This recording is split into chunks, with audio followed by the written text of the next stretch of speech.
Olá pessoal, tudo bom? Esse vídeo era para ter sido feito na segunda-feira, logo depois da eleição, mas eu acabei me atrapalhando e não consegui gravar. Então estou gravando e colocando ainda hoje, mais conhecido como quinta-feira. Eu vou ler algumas coisas aqui, algumas notícias e vou comentar.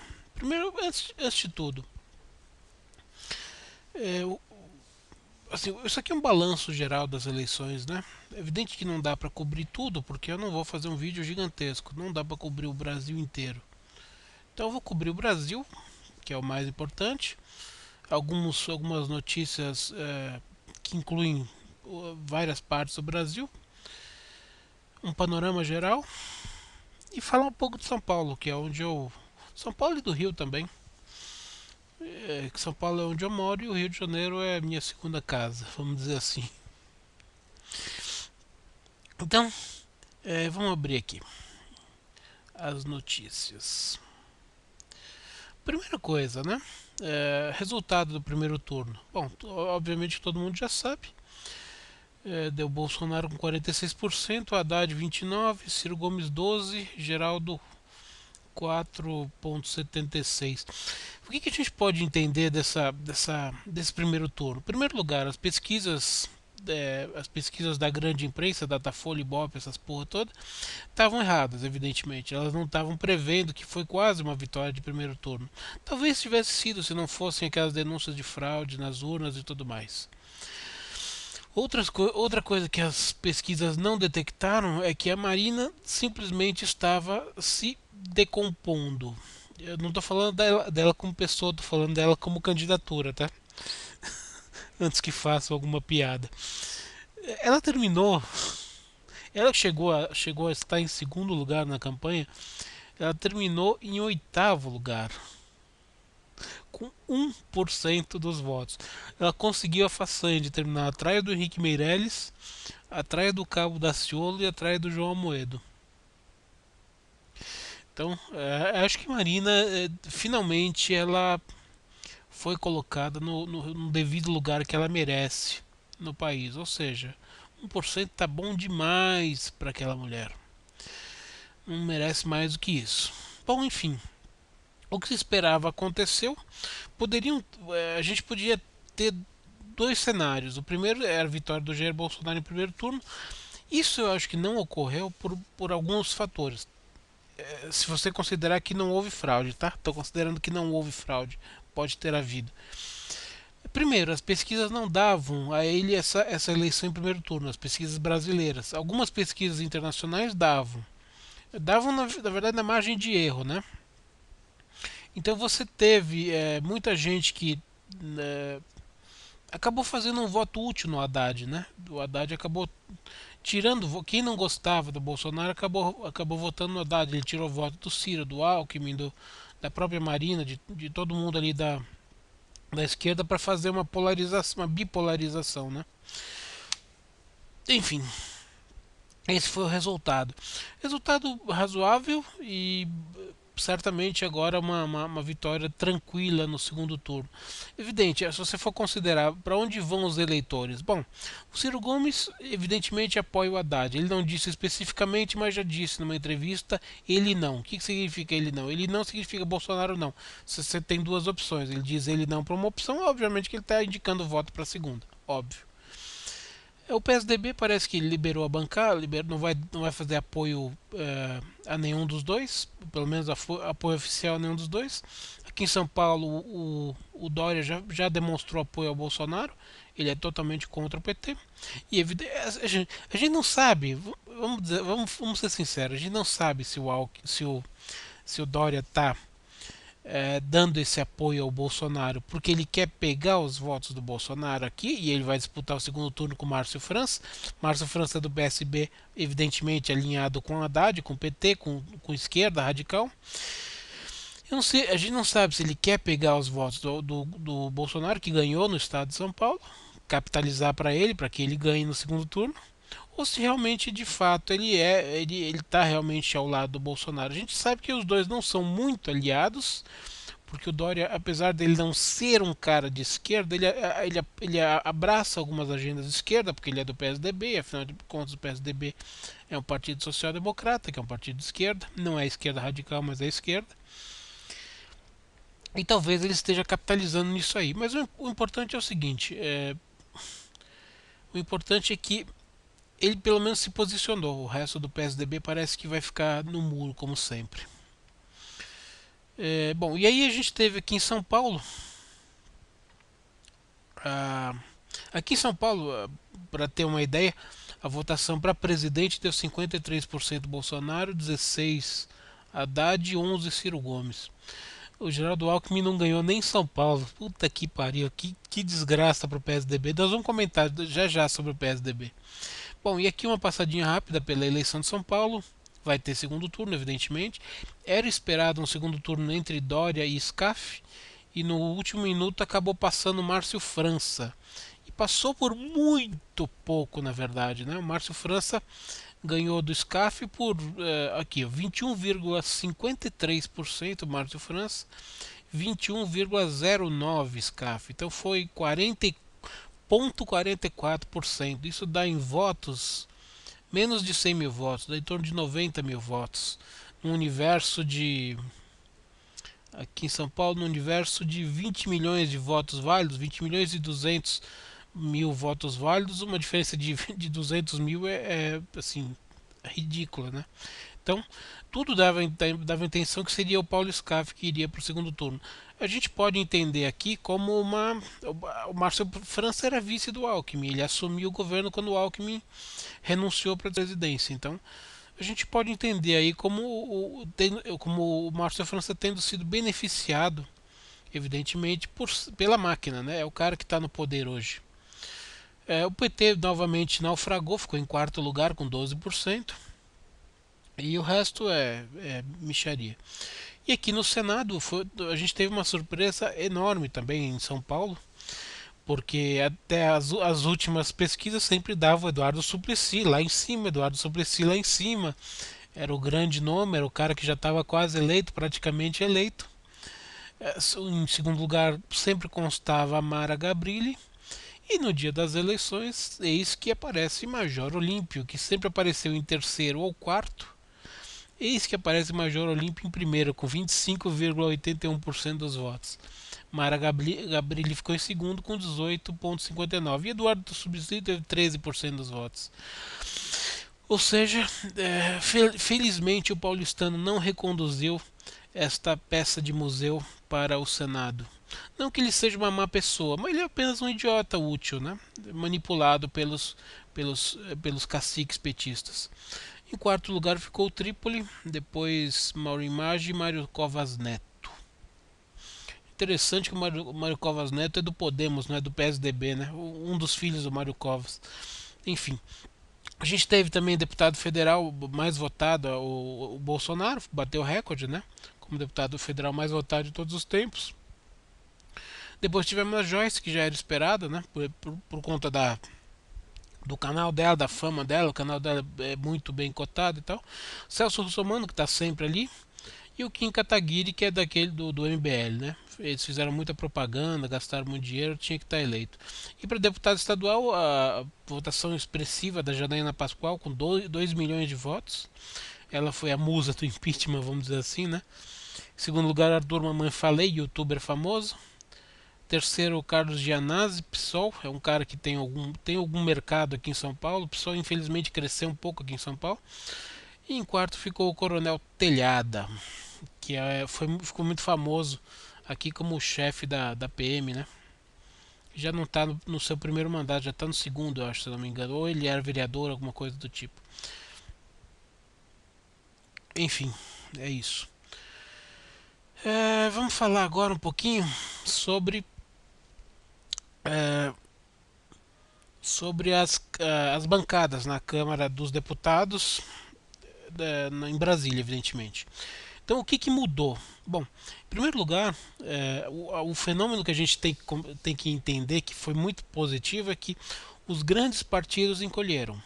todos os grandes partidos. Quem são os principais partidos alvejados da Lava Jato? Aqueles que fazem parte do sistema, aqueles que têm a maior parte de políticos corruptos, indicados, condenados e coisa e tal. PT, PMDB, PP e PSDB são os partidos mais envolvidos na Lava Jato. Todos eles encolheram. Então, vamos ver aqui como é que ficou. Bom, a maior bancada continua sendo do PT, com 56 deputados. O detalhe é que na eleição anterior eles elegeram 69, então eles encolheram para 56. O PT está em fase de encolhimento. 2010 ele teve uma bancada de quase 100 deputados, 2010, né? 2014 ele encolheu um pouco mais, 2018 um pouco mais. Então ele tá encolhendo. Ele ainda tem uma base, mas ele está encolhendo. E a grande surpresa, que não é na verdade uma surpresa, foi o partido do Bolsonaro, o PSL, fez a segunda maior bancada com 52 deputados.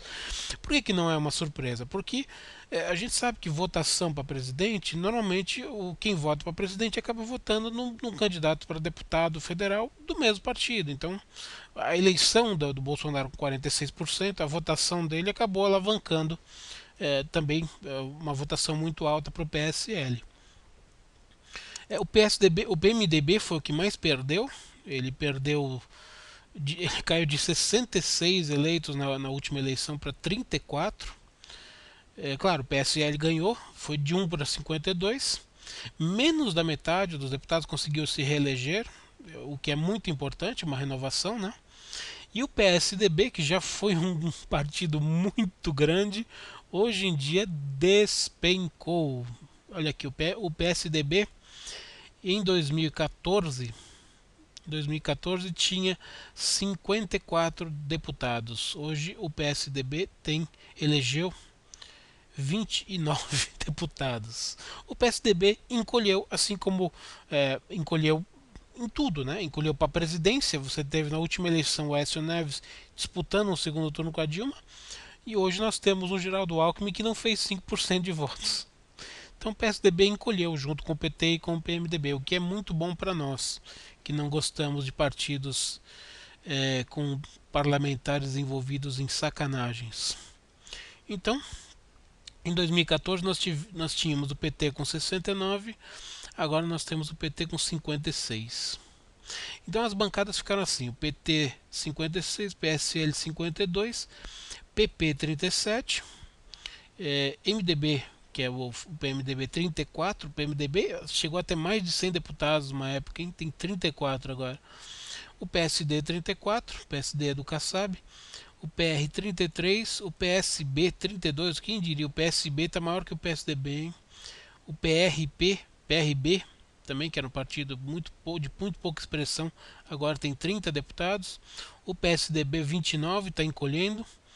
O DEM 29. Bom, se você considerar que o DEM ele estava quase que um partido nanico, né? Ele ganhou até 8 deputados em relação à última eleição. Não está tão ruim assim. O PDT 28. Depois vem os menores e tal. Então, a grande novidade dessa bancada para a Câmara Municipal, evidentemente, é o crescimento do PSL, alavancado, obviamente, pelo Bolsonaro. O que mais? Agora, no Senado, né? O Senado, infelizmente, não teve a mesma renovação da Câmara. Pelo menos em termos de partido. Os partidos mais antigos, mais tradicionais, esses partidos que eu falei que não são grande coisa, infelizmente continuam dominando, né? Então, na última eleição, que foi em 2010, porque o Senado é de 8 em 8 anos, nós tínhamos o PMDB com 14 senadores e hoje o PMDB tem 7. Bom, caiu um pouco, mas continua com a maior bancada, né? O PT de 11 caiu para 4. O PT continua se desmoronando. O PSDB de 6 caiu para 4. O PR de 4 para 1. E, bom, a segunda maior bancada agora é da Rede. A Rede, apesar de ter fracassado com a Marina, elegeu 5 senadores, né? Para quem não tinha nenhum, na eleição anterior, de 2010, agora tem 5. E o PP com 5 também. O PP deu uma melhorada, tinha 4 e foi para 5. E nesse caso, o PSL elegeu 4 senadores, não tinha nenhum e elegeu 4. Até que não está tão ruim assim. Mas o Senado ainda continua nas mãos de PMDB, Rede, PSDB, PP, esse povo todo aí. Não mudou muita coisa, apesar de ter renovado por Lindbergh, que não foi reeleito. A Glaze nem tentou a reeleição, foi eleita para deputado, porque ela não ia ganhar para senador. Inocêncio Oliveira, presidente do Senado, não foi reeleito. Romero Jucá não foi reeleito. Então teve uma boa limpeza aí. Aqui é um negócio interessante, os famosos, né? Sempre na época das eleições a gente tem os famosos que tentam pegar uma carona na fama para conseguir uma vaga em algum lugar. Então a gente tem aqui o Ademir da Guia, tentou para deputado estadual, se deu mal, não conseguiu. Adriano Gospel Funk, não tenho a menor ideia de quem seja, também tentou deputado estadual, não conseguiu. Batoré, que é um comediante, né, um humorista, também tentou uma vaga para deputado estadual, também não conseguiu. César Lima, parece que é um ex-BBB, um troço assim também, tentou pegar uma carona lá no Paraná para se reeleger para deputado, também não conseguiu. O tal do Dr. Ray, que chegou a ser cotado para candidatura à presidência, também não conseguiu nenhuma vaguinha de deputado federal. O Frank Aguiar, né, um carinha muito conhecido, tentou várias vezes aqui no ABC Paulista, algumas candidaturas, chegou a tentar a prefeitura de Santo André, se não me engano, ou São Caetano, alguma coisa assim. E agora ele tentou o Senado pelo Piauí, que é o estado natal dele, e ficou em quinto, né? Esse cara é bom. Eu vou fazer um dia um vídeo sobre esse cara. Ele é muito esquisito. É engraçado que na última eleição é um cara assim. Você vê na televisão. Não precisa na televisão. Você vai no YouTube. Tem um quadro chamado Mansão dos Famosos no SBT e tal. Tá tudo no YouTube. Você vai lá, ele mostra lá a mansão dele, milionário, onde ele mora, um local, condomínio exclusivo, cacete. Aí você vai lá na declaração de bens da última, não dessa eleição, da última eleição que ele disputou para prefeitura, tá, nada consta, assim, não tenho bens. Não tenho bem, eu moro assim, numa mansão, no condomínio fechado, mas na prestação de contas eu não tenho bens nenhum. Enfim. Léo Áquila, né? Aquele homossexual lá que se traveste e tal, não sei se é operado, se não é, não acompanho essas coisas. Também tentou uma vaga para deputado federal para levar a militância gay para a Assembleia, também tomou nabo, não entrou.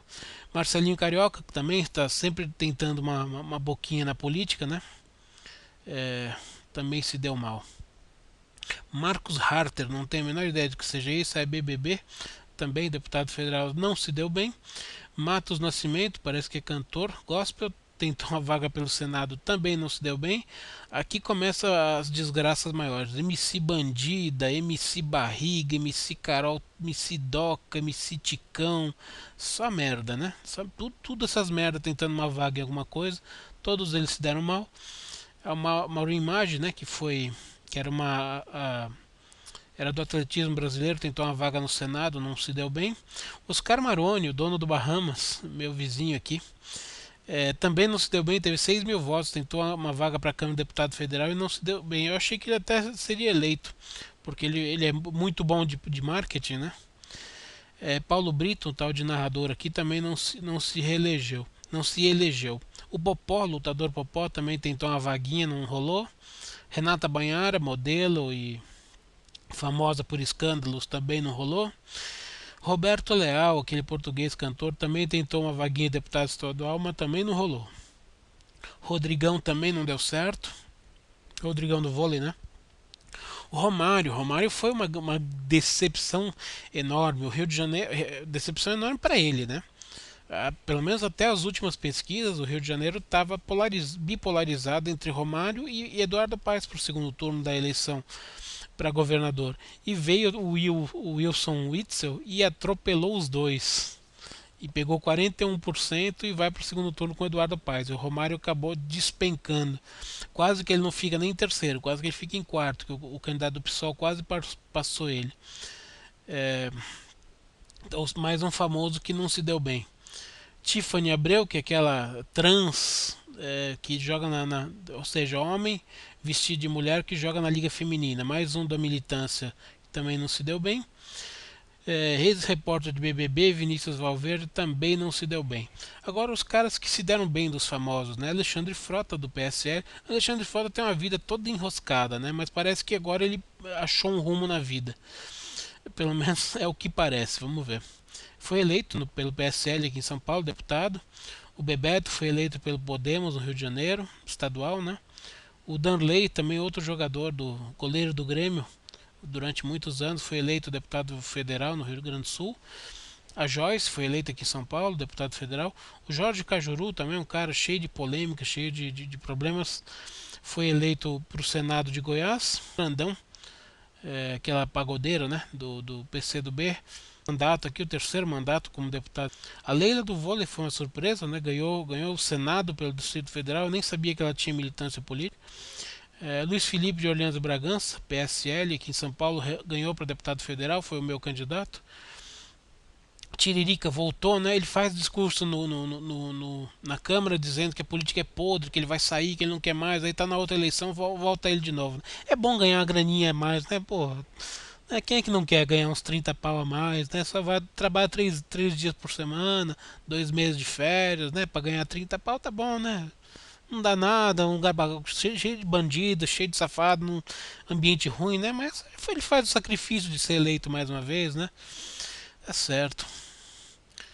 Túlio Gadelha, da PDT, foi eleito deputado federal.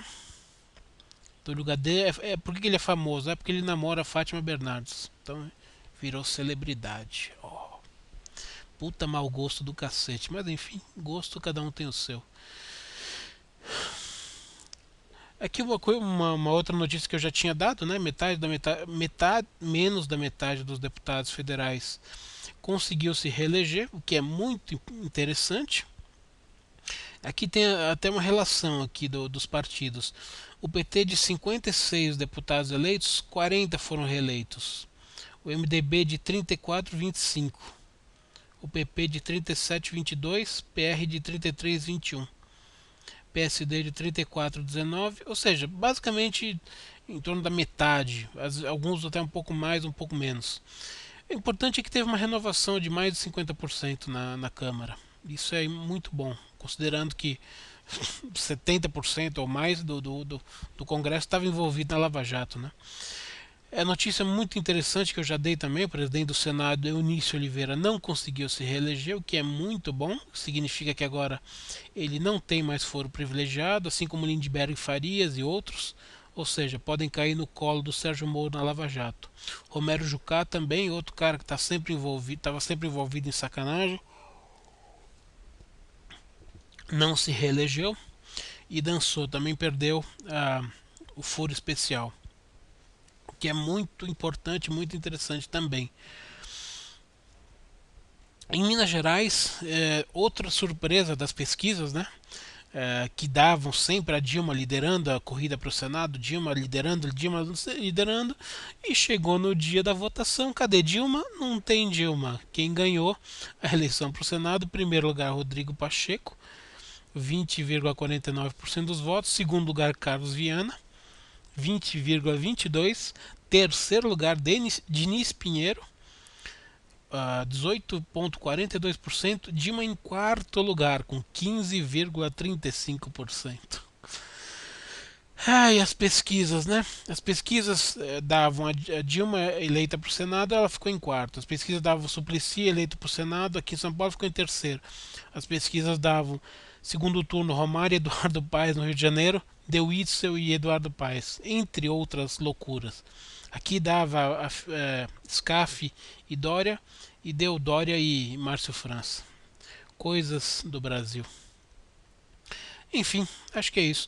Agora só um detalhezinho para o segundo turno. Já tem um detalhe aqui. Lula some, a manchete da Folha. Lula some de campanha de Haddad no segundo turno.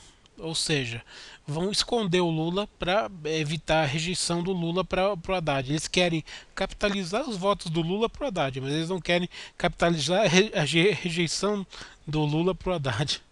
muito interessante. E na primeira pesquisa eleitoral, que já saiu do Datafolha, deu tá 58% Bolsonaro, Haddad 42% dos votos válidos, evidentemente. Então a diferença é 16% e deve ser por isso mesmo. O Bolsonaro vai atropelar aí com uma diferença de 16 ou até 20% de vantagem sobre o Haddad. E aqui uma informação muito importante também, que o PT, apesar de ter sido o partido mais votado das eleições em votos totais, ele perdeu 15 milhões de votos em relação à última eleição. Ou seja, o PT está decompondo, o que é muito bom para todo mundo.